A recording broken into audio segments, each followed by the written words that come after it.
sinasabi ng Pangulo na anti-corruption siya at sinasabi niya may problema yung Senado, yung Kongreso dyan. Sa amin, napakasimple lang eh. Bakit ka mag-post ng sumbong sa Pangulo website na una, hindi naman binibigay lahat ng proyekto sa sinasabi niyang takdang panahon.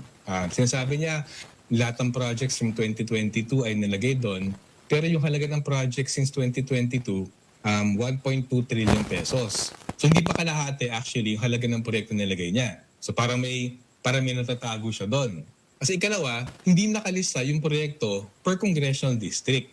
So medyo kinutut namin yan, batay sa pangalan, may place name naman, sinasabi naman kung anong barangay, ano yung munisipyo, ano yung syudad.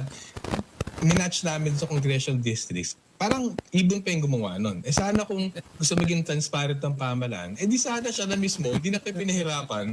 Sana siya mismo naglagay sa mga website. Ito yung mga kongresista, mga distrito, nakakuha ng proyekto. Siyempre, nakita namin yung numero, kaya pala hindi pinapakita. Kasi lumilitaw, may pinakamalaking hati ng pork, yung pinakamalapit sa kusina. Pag sa amin, yun ang patunay, yun ang pruweba. Hindi ito spontanyong gawi ng ilang mga kongresista. Sistematiko to. Ganito magpatakbo ng yung presidente, ganito niya patakbo ng pork barrel system, na ihati-hati yung baboy, ayon dun sa lakas mo, dun sa poder mo, dun sa kongreso.